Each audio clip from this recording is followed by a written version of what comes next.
OODA informing your decisions with intelligence, analysis, and insight. Brought to you by the team at OODALoop.com. Welcome to OODA. Today we're talking with Dr. David Bray. David, welcome. Great to see you, Bob. Glad to be here. Now, David, a lot of people on our network know you already, but a lot don't. So I want to give my personal introduction of what I know about your bio, and then let you correct the record. And David, for as long as I've known you, you've been involved in key national security issues, including R&D, the future of technology, how the intelligence community should better structure itself to meet a dynamic future, but also topics of biodefense and countering bioterror, and how we need to build the right structures to prevent attacks against us from hostile adversaries using bioweapons, but also understanding pandemics. And I know you've also got direct hands-on experience in tracking what has happened in past pandemics. And through this all, you have been a very forward-leaning, community-focused social person who has really built a strong network of people around you, these positive change agents that have been with you for years, no matter what you've done. You've also got time as a enterprise technology leader, as the CIO of the FCC, where you helped both internally the FCC and externally, help that organization do the best it could. And as you did that, one of the things I noticed is you helped a massive migration and modernization effort at FCC to leverage cloud computing, for example, as well as many other things. Now you are, and another thing I want to mention about you that I think people should understand, you dedicated a lot of your time and energy and talent into making sure that the internet is focused on us humans through your leadership of the People-Centered Internet, a nonprofit organization which has really been instrumental. I want to talk about all that, and I also want to talk about your position at the Atlantic Council, where you stood up the Geotech Center and the Geotech Commission. But before getting into that, would you tell me, what did I miss about your background? I think you hit all the high points. I would say, if there's anything about me, I sometimes feel like Sherlock Holmes, where I need to have a case. And so if there's anything about my career, it's like every 3 or 4 years, I'm looking for what's that next sort of near impossible mission or that challenge. And that's why it's probably led me to national security, because there's always challenges there, and sort of bridging worlds, whether it's bridging the world of technology with policy, or bridging the world of the civilian side with national security. I can't seem to fit in any one box. And sometimes that is a good thing. And sometimes that means I get a lot of spears and arrows thrown my way. But it's always an honor to be with you, Bob, because you yourself have also been a positive change agent and very dedicated to national security as well. And I look forward to our discussion today about both what the Atlantic Council is doing with its Geotech Center, COVID-19, and what does this mean for all of us with the future ahead. Great, thanks. And I think it is a very interesting time, and you just nailed it. You really did, because all these national security things you're working now are totally relevant to every citizen. In fact, every person on the globe is now involved in this current fight against COVID-19. And we need connectors like you to help us understand it and also find the right action to move forward. But before getting into the COVID-19, I wanted to ask you about the Atlantic Council and this new Geotech Center that you've stood up. And would you give us a little context on that? Sure. So the Atlantic Council's, it's a nonprofit, 501c3. It was created in 1961, and actually a little bit about the backstory. It was created because folks from the Truman administration, which was Democratic, and folks from the Republican administration that were Eisenhower, they were having differences of internal politics, not say unlike today. And so the Atlantic Council was created to say, look, there's politics, but let's step above that, and let's think about not just the United States, but let's think about our allies. And then this time they were referring to NATO, with regards to the Cold War and the values of really people, prosperity, and peace. That how can we move this forward, and thinking about both a defense strategy that would involve stronger with allies, also thinking about a social strategy, a technology strategy. How can we work together to make sure that the values that Europe, the United States, and North America hold dear can actually continue going forward? And that was 1961. And it's quite fascinating that now, 59 years later, I actually made the choice, having spent the last, as you mentioned, 3.5 years with the People-Centered Internet Coalition, really enjoyed working with Vint Cerf. He was a great person to work with as the chair, and all the activity we were doing with the people-centered internet. I got approached to say, would you be interested in standing up a new center at the Atlantic Council focusing on basically called Geotech, the geopolitics of technology. How is technology changing geopolitics, and how are geopolitics changing how technology is done and implemented? And that really was too good an opportunity to turn down. I talked to Vinny, he's like, look, we can always do more things together. In fact, we are. He's actually going to be a commissioner with the Geotech Center, so we're still going to be collaborating. But it really was a chance to stand up something new. And so we actually launched in early March, which was it was literally right before COVID-19 really sort of hit the United States hard. And again, we are focusing on the fact that technology does change societies, it changes economies, and it also changes what you can do. And so with COVID-19 now, we are in deep conversations both with the public sector. Part of the Atlantic Council is we do trusted non-attribution conversations with not just the United States government, but the governments of other countries, including Latin America, parts of Latin America, South America, Africa, Southeast Asia, Europe. And so we've been called upon by different governments that want to have briefings about what does COVID-19 mean for them.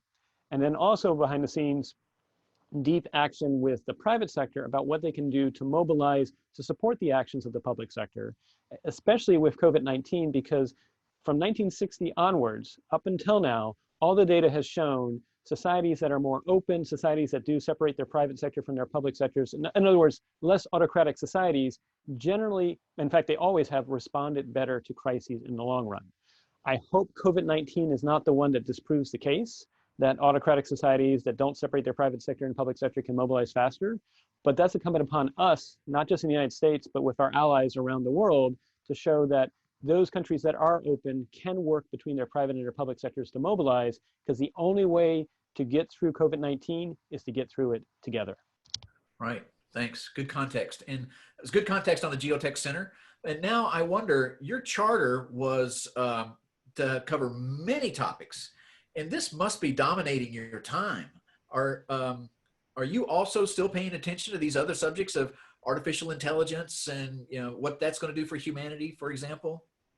Yes. So separate from the immediate response to COVID-19, we are standing up, as I mentioned, this Geotech Commission. And so this commission actually has 4 members of Congress. It has Senator Mark Warner from Virginia, Senator Rob Portman from Ohio, as well as Representative McCall from Texas, and Representative Suzanne DelBene from Washington State. And so these are the 4 members of Congress that are serving as honorary co-chairs. We also have industry co-chairs, including John Goodman, CEO of Accenture Federal, and Teresa Carlson, Senior Vice President at AWS. We have other luminaries as well. I mentioned Vint Cerf. We have Shirley Ann Jackson, who's the Dean at RPI. We have Sue Gordon, who was the Principal Deputy Director of National Intelligence, and several other amazing individuals that have chosen to spend their time as commissioners with the goal of thinking through what are the strategic and actual practical implementable things that we want to do to make sure new technologies and data, and so we've expanded to say it's not just technology, it's also thinking about data, to include data and AI, to include personalized precision medicine, to include additive manufacturing, 3D printing, to include low Earth orbits that are going to increasingly be satellites that are increasingly commercial, that are in space. These waves of technologies that are coming out in parallel over the next 5 to 10 years, what are the strategic choices we need to make and the actionable steps that we need to do, not just in the United States, but again, with our allies in Europe and around the world, to make sure that the future is better than the one we're currently in. Because if we don't think through these steps now, I am very much concerned, and why I joined the Geotech Center is these waves of technologies that are happening in parallel, we may find more autocratic regimes are able in the short term to capitalize on these new technologies like data and AI faster. In fact, we're seeing this in some respects already in a large country of 1.4 billion people. And the concern is if we don't get ahead of this curve and think about how we link technology and data with better initiatives involving public sector and private sector leaders, we may find that the future is more autocratic or results in something like surveillance state or surveillance capitalism to our detriment. Yes, David, and I think I'm very glad to hear you saying this, because all of us need to focus a lot of attention on COVID-19 right now. But we also need to understand life is going on and technology continues to advance, and COVID-19 will one day, we will get through it. And we need to keep thinking about all of these technologies and how they're going to play together. And I'm very glad that you guys are doing that. Well, and I would say, Bob, and I appreciate it. And again, it's going to take, and I'm glad to be here with you on OODA Loop, because it's going to take all of us. And I hope you and your members of OODA Loop can help give us input as to what we should be sort of spotting and addressing, because you're absolutely right. Things are changing so fast that no one individual or no one group is going to be able to actually focus on everything. But if we do it in a network effect, I think that's how we're going to respond better. And as you noted, I mean, technology keeps on moving, data advances and what we can do with data keep on moving as well. I think what COVID-19 is doing and what I've seen so far is it's actually accelerating a lot of the trends that were already there. We are already seeing people start thinking about, well, what can we use data and AI to do beyond just getting you to click on more ads or deliver ads better? Because that's unfortunately what the West has really used a lot of data and AI for at the moment, aside from some other niche purposes that you and I know about, that it's mainly just about getting people to click on ads. And so there are new things we can do involving informing you better about your health, informing you better about the choices before you or the actions you need to do. If you're a CEO of a company, informing you more about where you might have supply chain disruptions. All these things are now just accelerated by COVID-19, because just like if it was an actual war, unfortunately it's not, but if it's a war against a virus, which is what I think it is, and it's all of us against the virus, that war in some respects requires people to look for new innovations and new tools to come out more successfully through this period of crisis. And so where in the past there may have been different polarizations of the body politic, increasingly dividing wedges in Europe and the United States about where we should go. And I'm not saying they're still there. In fact, if anything, misinformation about COVID-19 is probably the worst I've ever seen. We had misinformation about 9/11. We had misinformation about the anthrax response to 2001 when I was with the CDC's bioterrorism program. But in some respects, not everybody had a smartphone. And now that everybody does, in some respects, it's almost resulting in all of us, whether wittingly or unwittingly, almost contributing to the noise about what's really going on and actually creating this misinformation space that makes the actual activity of response hard. But what COVID-19 has done is it's accelerated these trends in terms of new technologies being brought to the forefront to get us both through the immediate response, and more importantly, what's the recovery necessary to rebuild economies around the world. Well, one of the things I want to capture that you just said, which I will make sure this gets to all of our OODA members, is an action for us. We all need to keep tracking these trends, and the things that we need to bring to your attention, we're going to do that, and because all of us want to help. And we're also all interested in what we need to do for our own businesses and our own government organizations to make sure we survive and thrive. And as we do that, we continue to scan the horizon and figure out what's important for us and what's important for others. And I'll make sure that we feed that information to you.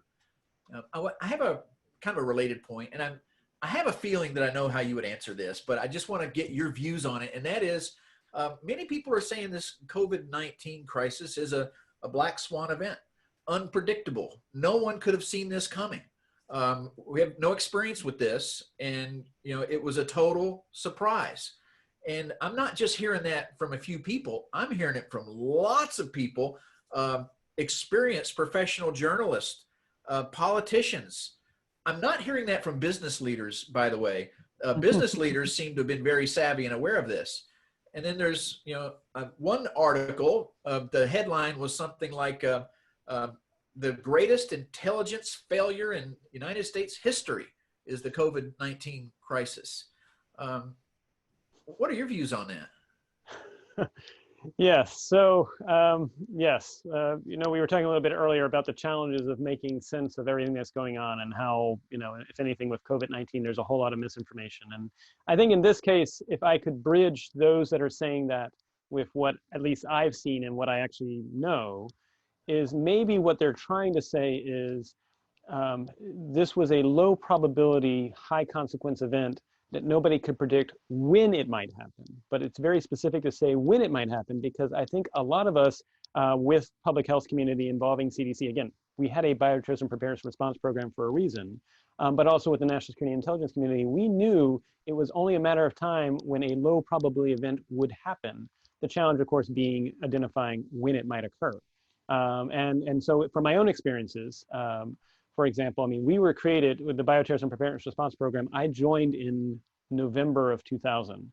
I was actually still finishing my undergrad degree at the time, actually, in both computer science and biology. But I had already worked for the US government when I was 15 and got in security clearance when I was 17. So they sort of approached me and said, hey, you're already working with the CDC doing other work. Would you like to actually help join the Bioterrorism Preparedness Response Program? Which, of course, when you are, a young 20-something, you're like, sure, of course. And it was, but it was interesting because about every 6 months, we had people saying, you don't need to exist. You're a Cold War relic. Why do we need a Bioterrorism Preparedness Response Program? And we would say, well, wait, the sarin gas attacks that happened in 1995, it might happen here.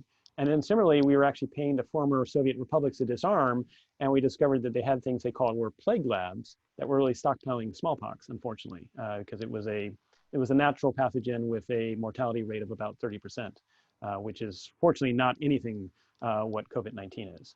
I raise that though because until that low probability, high consequence event occurs, everybody said you don't need to exist, you have your funding cut. I mean, we were only 30 people with a budget of about 30 million people for bioterrorism preparedness and response. And it was actually scheduled weeks in advance for me to give a briefing to the CIA and the FBI and other state public health officials as to what we would do if a bioterrorism event happened regarding technology associated with the laboratory response network. And that briefing was scheduled for September 11th at 9 o'clock in the morning, 2001. 8:34, of course, the world changed. We deal with the response to 9/11. That briefing's canceled. We don't sleep for 3 weeks. We make sure there's not a secondary biological event associated with 9/11. Stand down from high alert on October 1st. I end up briefing the CIA. I flew up to McLean and briefed the Interagency Intelligence Committee on Terrorism on October 3rd, and flew back to Atlanta only to find the first case of anthrax showed up 24 hours later in Florida. In the CDC, our group had only trained the Florida State Public Health Lab as how to identify anthrax in August of 2001. So like all things, there are people that see this, but the challenge is a lot of people are saying, that'll never happen, or that's so low probability. Why should I focus on this when I have all these immediate urgent issues now? And so I would say the same thing with COVID-19. There were people that, I mean, we knew H1N1, we knew Ebola, we knew these things were likely, and as we are on a planet that's increasingly connected, it was only a matter of time before, unfortunately, a pandemic would happen. But I think what was happening was in an era in which funding was being cut and you had to make hard choices, plus we had seen both H1N1 and Ebola, it never really got to Europe and the United States. That led leaders to say, well, we don't need to continue to fund state health departments. We don't need to continue to have all those reserves in place. And so when it actually does happen, that low probability event that you can't identify specifically when it's going to occur, but you know it will occur, now we're left sort of playing catch up because we've not invested in being prepared. And the challenge is, of course, had we invested in being prepared and it didn't happen this year, but it didn't happen until maybe 5 or 6 years later, you may have people criticizing saying, why are we spending all that money on state health departments? Why are we spending all that money on CDC? That's just waste.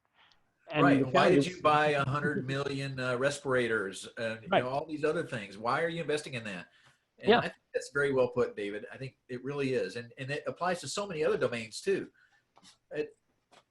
With that said, I guess we do need to, I believe, think, how should we think critically about this? Because we don't want, this is going to occur in the future also. And we want people to be aware, not just in pandemics, but all these different domains, that we have to apply critical thought. And when warning is given, apply the appropriate amount of thought and the appropriate amount of investment. And I think having guys like you lead us through this is important, which leads to my next question. What lessons have you learned from watching previous pandemics that are relevant to this one that maybe we should pay attention to? Right. So the strength of the United States is we do have a federalized system, and that actions are done best at state and local levels. And that's something that I think the founders believed in, and that's something they empowered. So I would say right now, the federal government, the best thing they can do, as we saw with other pandemics in like West Nile we were dealing with, or with the anthrax response, is as much as possible, empower the states. And I think that's something we need to do to help the United States. At the same time, what the federal government can also do, aside from empowering the states and localities to respond, is we've got to think globally. The US is, if there's anything we've done, and the thing that we are expected to do, is we are here to help lead in times of crises amongst the world. And recognize, yes, every country is right now trying to deal with their own local populations, but what would it do if we reached out to the G7 or the G20 and said, look, let's figure out an economic strategy together to help rebuild the world?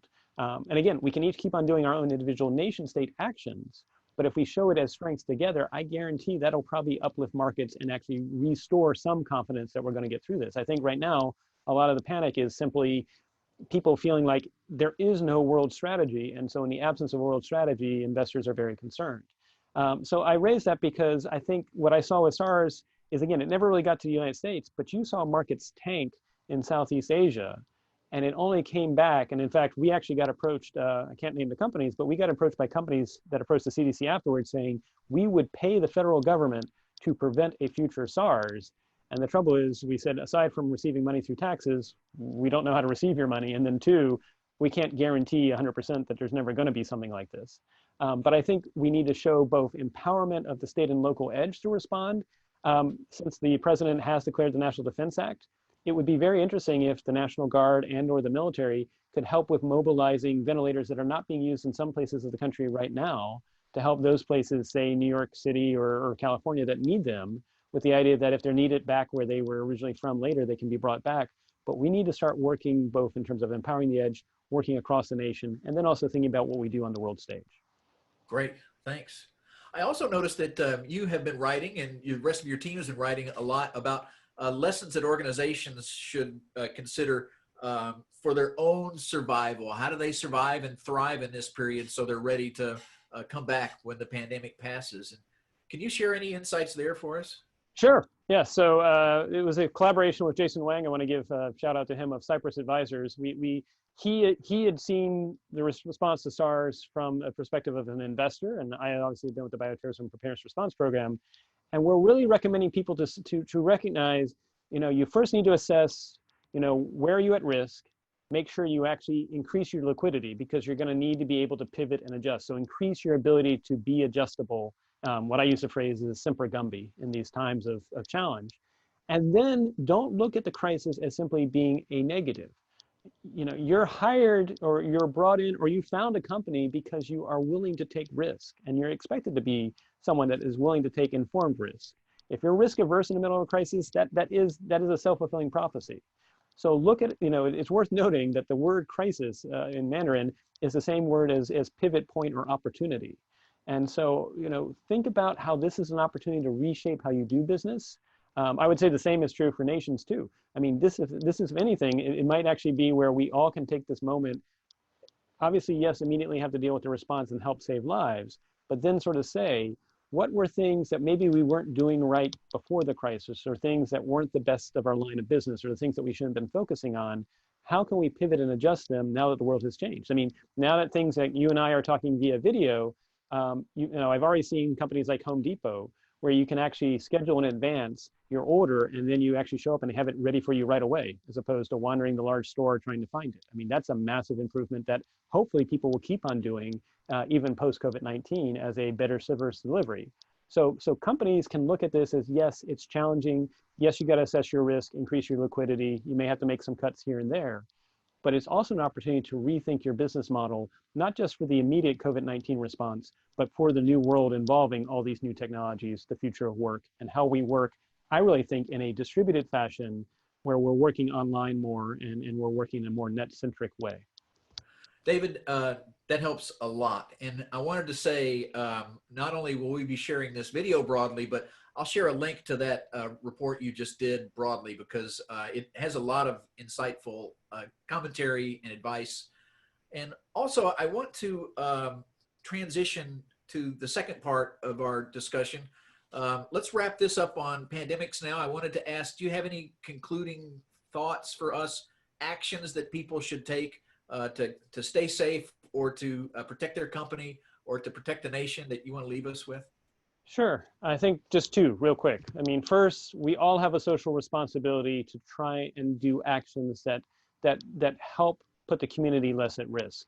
And so while you may feel healthy, while you may feel like everything's good, make sure you are thinking about not just yourself and your family, but thinking about the community and what you can do to lessen the risk of the community through exposure or risk and things like that.